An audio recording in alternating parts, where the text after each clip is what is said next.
결혼 늦게 하는 게 좋다는 이야기 많이 들으셨죠? 뭐 늦게 하게 되면 상관없지만 일찍 좋은 사람을 만나서 결혼 준비를 시작하게 되면 까맣게 잊고 지냈던 이 말이 기억이 나면서 불안해지기 시작하죠. 일단은 결혼을 늦게 하라는 이유는 정말 셀 수 없을 정도로 많이 찾을 수 있습니다.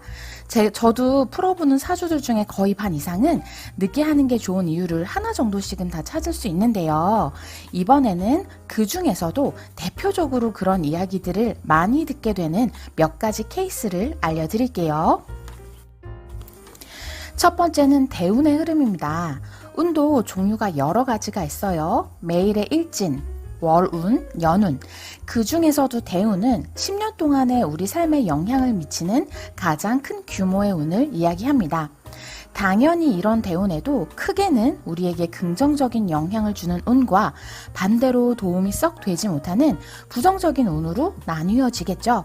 물론 무조건 길운, 흉운 이렇게 구분이 되는 건 아니지만 적어도 사람을 만날 때에는 나의 운기가 좋을 때, 긍정적일 때 만나는 것이 이상적이라고 볼 수 있을 거예요.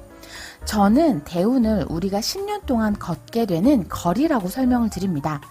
10년 동안 내 운이 그닥 나에게 도움이 되지 못하는 부정적인 운이라면 걷게 되는 거리가 할렘과 같은 거예요. 물론 할렘가에 무조건 나쁜 사람, 거지라든지 깡패나 강도만 있는 건 아니지만 확률을 따져보게 된다면 나와 잘 맞는 좋은 사람보다는 서로에게 숙제가 되는 사람을 만나게 될 확률이 더 높다고 보는 겁니다. 그보다 또 중요한 건 이 거리를 걸을 때 나의 마음이거든요. 여러분이 잘 모르는 나라에 굉장히 무서운 도시에 뚝 떨어져서 걷게 된다고 생각을 해보세요. 사람마다 물론 다르기야 하겠지만 대부분의 사람들이 원래라면 밝고 이타적인 사람들도 이런 낯선 도시에서는 좀 위축되고 다가오는 사람들에게 해를 입을까 걱정이 되니까 방어적으로 변한다거나 공격당하기 전에 내가 먼저 공격해버리자 하는 생각까지 하게 되는 거예요. 풀이해보면 서로 그렇게까지 부딪힐 궁합이 아닌데도 시기가 이러면 서로 손해보는 느낌을 좀 받게 됩니다. 또 다른 사람은 무서운 거리에서 나한테 조금 잘해주는 좋아 보이는 사람을 만나면 이 사람한테 막 매달리게 되고 이 사람에게만 의존하게 됩니다. 어때요? 균형이 기울어지겠죠. 건강한 관계가 만들어지기에 상대적으로 어려운 시기인 거예요.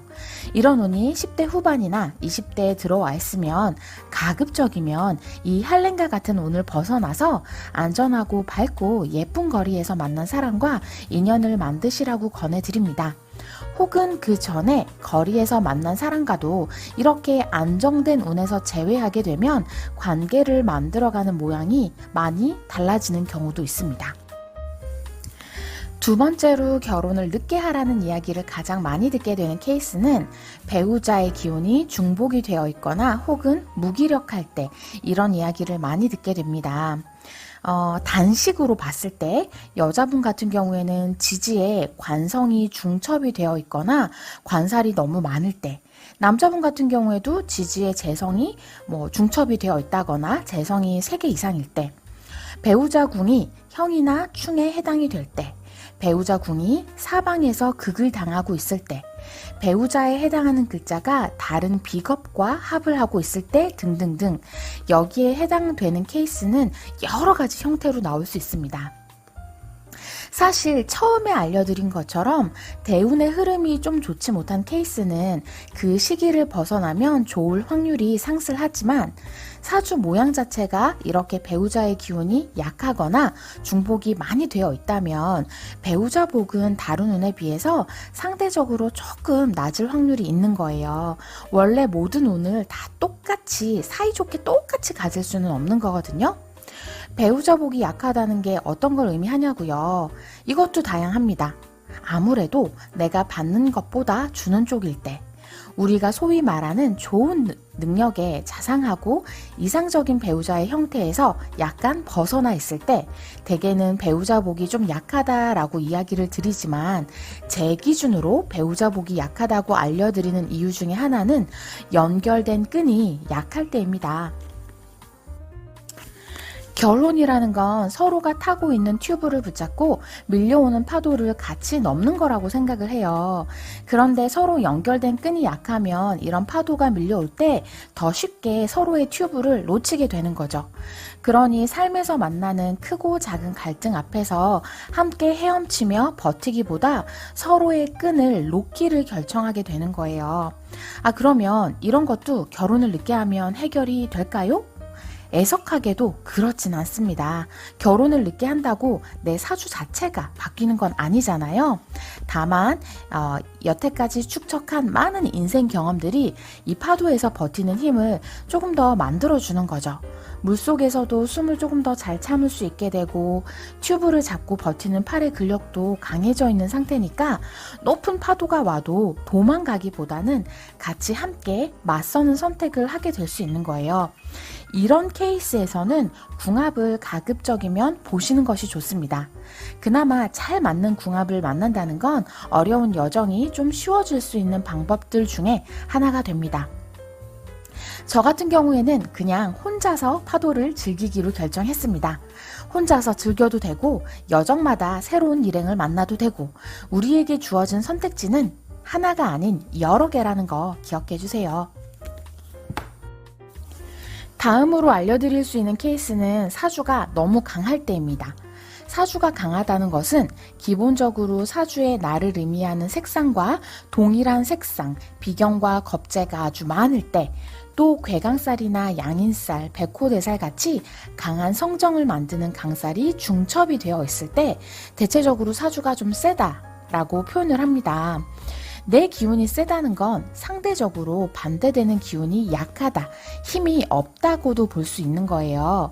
이런 사주 명식을 가진 분들은 자기 고집도 어느 정도는 있는 편이고 삶에서 본인이 원하는 걸 이루고자 하는 욕망도 강한 분들이 많아요. 자신의 삶과 스스로가 이루고자 하는 것들에 대한 몰입도가 강한 분들입니다. 그런 성향이 운에 따라서 극단적으로 드러나거나 혹은 도약을 준비하는 과정에서 바닥을 치거나 하며 삶에 굵직굵직한 굴곡을 만들어내는데요. 저는 개인적으로는 이런 분들을 부러워합니다. 너무 멋있어요. 다만 이걸 반대편에서 보면 본인 외에 다른 사람의 니즈나 상태에 대한 관심도는 약하다고 볼 수도 있겠죠. 이런 분들은 어떤 사람을 만나서 결혼을 하느냐에 따라서 좀 다르기는 합니다만 그냥 평범한 사주 명식을 가진 사람과 만나면 처음에는 이 상대방이 배려해야 되는 부분들이 많을 수가 있어요. 회사 생활하면서 성과를 내려고 야근도 막 불사하고 사업하시는 분들이면 몇 날이고 며칠이고 밖에서 주무시면서 안 들어오시고 내가 가진 꿈을 이루기 위해서 한 점만을 보며 달려가는 분들이신데 결국에 그렇게 내가 여기에 몰입해서 하나만 보기 위해서는 불가피하게 주변 사람들의 희생이 있어야 하는 거예요. 아니 나는 우리 가족이 행복하게 잘 살라고 이렇게 하는 건데 하고 억울해 하실 수도 있습니다만 내가 경주마처럼 앞만 보며 달리는 사이에 주변의 장애물을 치워주는 역할은 결혼한 나의 가장 가까운 측근이 해야 되는 일이 돼버리는 거예요. 이러면 어쩔 수 없이 지칩니다. 사랑해서 결혼했는데 외롭고 힘드니까 어떤 생각이 들겠어요. 또 이런 케이스가 결혼을 일찍 하면 힘든 이유 중에 하나는 내가 야망이 있으니까 일이든 결혼 생활이든 전부 안 놓치고 완벽하게 하려고 하다 보니 어느 순간 진이 빠지게 돼서 본인이 넉다운 되는 경우도 발생이 됩니다. 이런 분들은 본인이 하고 싶은 거, 이루고 싶은 거 충분히 하면서 이루시고 남들을 좀 돌아볼 수 있을 만한 심적인 여유를 가지게 되실 때 그때 결혼하는 것이 서로를 위해서 더 좋은 거죠. 이 외에도 원진 귀문이 사주에 강하게 드러나 있을 때, 너무 자유로운 사주 명식일 때, 결혼이라는 제도가 안 맞는 사주일 때, 역마가 너무 강할 때 결혼을 늦게 하라는 이유는 진짜 많습니다. 그러나 결혼을 늦게 하시는 게 내 사주 꼴에 맞는 모양이니 조금 더 편하다는 거지, 결혼을 하면 큰일이 난다거나 문제가 생긴다 이런 거는 사실은 아닐 수 있어요. 그러니 본인의 사주가 이 많은 케이스 중에서 어떤 케이스인가를 잘 확인해 보시고 여기에 맞는 라이프 플랜을 잘 짜보시기를 권해드립니다. 오늘도 들어주셔서 너무너무 감사해요.